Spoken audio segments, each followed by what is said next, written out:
The Grey Knights are coming to rain on all those demonic tea parties. Spiky bits.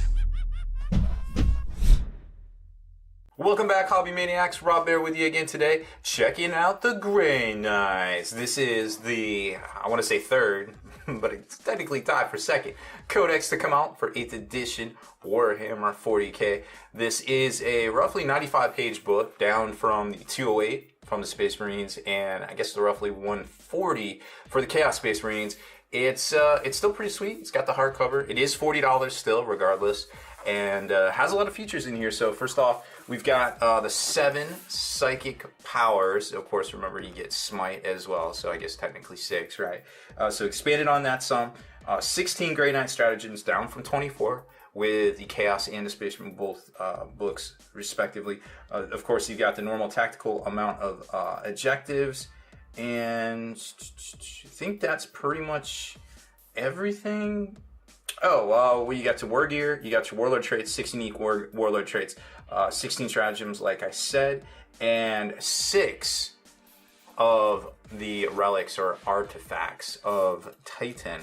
There's the overleaf, and of course, the opening shot of the book there. Now here you can see the contents. I thought it was 95. I digress. It was 105. So still about 30 or 40 pages shorter than the Chaos Space Marine Codex. Now, of course, you've got all the background on Titan, the founding, but not, the identities of the first Grandmasters, of course. Talking about special HQs and characters and things, and then the units themselves.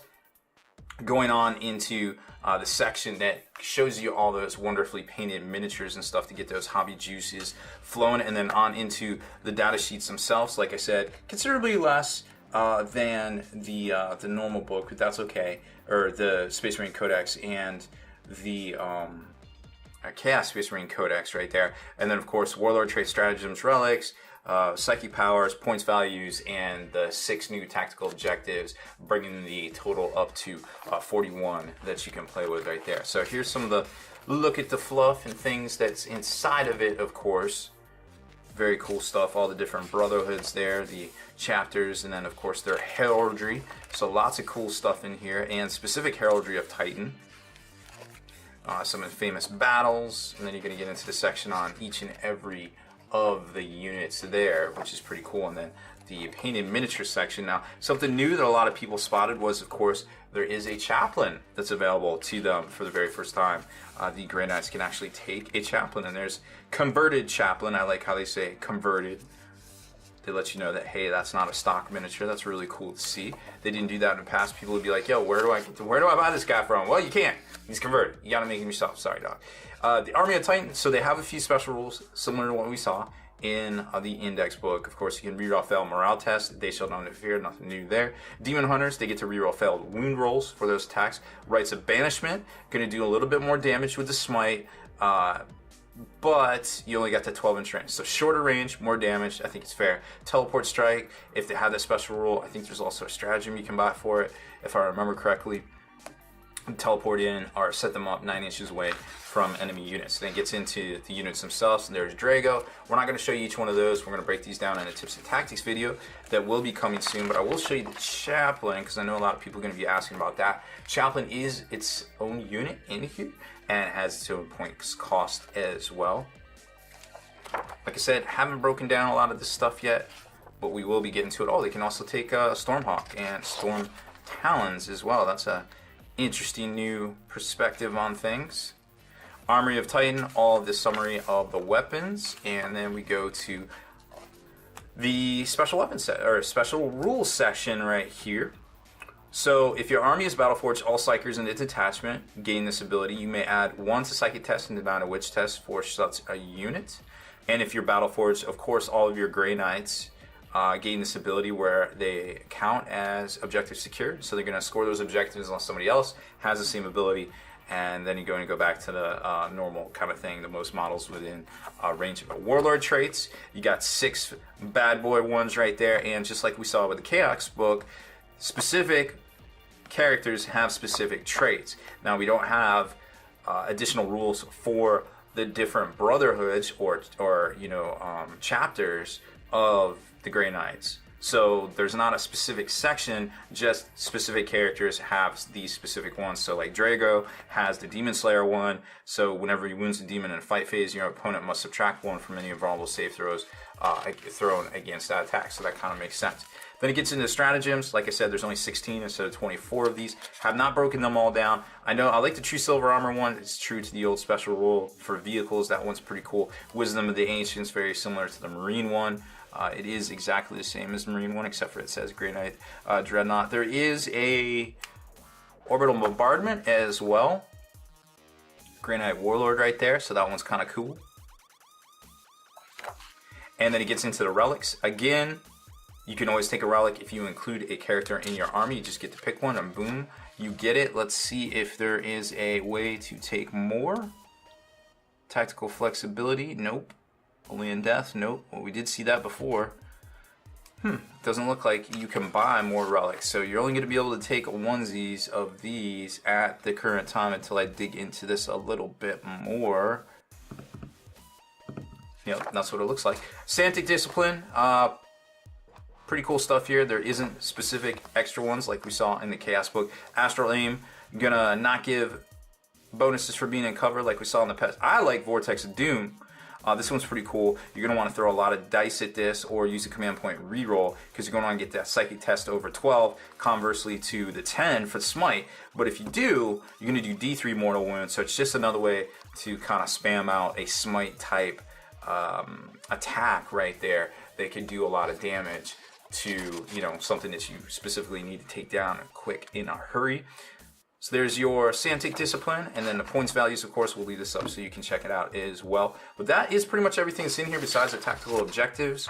Right there, we will do our tips and tactics breakdown on this one here, probably in the next couple of days. You'll see it up on the channel, and then we'll have the write-up over on spikybits.com as well. It's not quite as juicy and as beefy as the previous 2 codexes, unfortunately.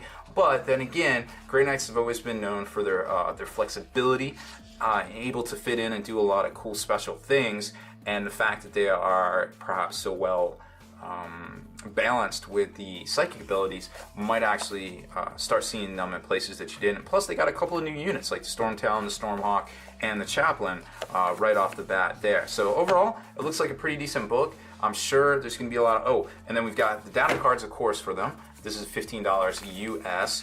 Those they don't come with quite as many because remember there isn't as many stratagems, but you are going to get the Psychic Power card to go along for Smite to go along with the 6 normal ones, of course. And the same with stratagems. You're going to get the Command Reroll, the Counteroffensive, and the Insane Bravery, and then goes along with the other 16 of them. And then your tactical objective cards, the all 36 plus the 6 new ones for a total of 41. Right there. That's still $15. It doesn't have quite as many as the other ones, but that's okay. Then there's that, and of course, you've got the new Grandmaster Valdis. Well, I say new. He was actually part of the Triumvirate of the Imperium. Was it Imperium? Which one was that? Well, it was the one with Cypher. It had him, Cypher, and Guilliman in it, and he is coming out. He's back. Same exact sprue, $40 US right there. Same exact clan pack with the 40 mil base right there. Now, of course, he is the Super Psyker. I just thought of something that I was supposed to mention in the Chaos, the Chaos breakdown, but I forgot. Oh well. Things happen. There's so many rules coming out all at once. There's always one little thing here or there that we forget, but that's why we always come back and do the tips and tactics videos and break a lot of that stuff down. I actually want to see what Valdis does, see if that changed any from the... There's Grandmaster Valdis. Let's see if he has... Okay, so he can attempt 3 and deny 3, and he knows Smite and 3. Okay, so he is pretty good. He's actually might be better than Tigerius, depending on his reroll hits a 1, 4 up invulnerable. Yeah, he's still on par. Okay. They didn't, and he has the Thunderhammer, so that's always good. I really like the ability in here or Sanctuary to get the +1 to your invulnerable save, so you can do silly things like have Drago with the 2-up invulnerable, or have Valdis with a 3-up invulnerable, and then you can even command point it, and I think it stacks, to be quite honest. Let's go look at that one real quick. So that's just Sanctuary. So what does Sanctuary say? The unit gains a 5-up, Add 1 to any invulnerable saving throws. Okay, let's check the stratagem for that. And that is going to be shoots. Nope, not that one. I thought there was a stratagem for it. Each other one selected. Grey Knights Infantry. Fights in the subphase.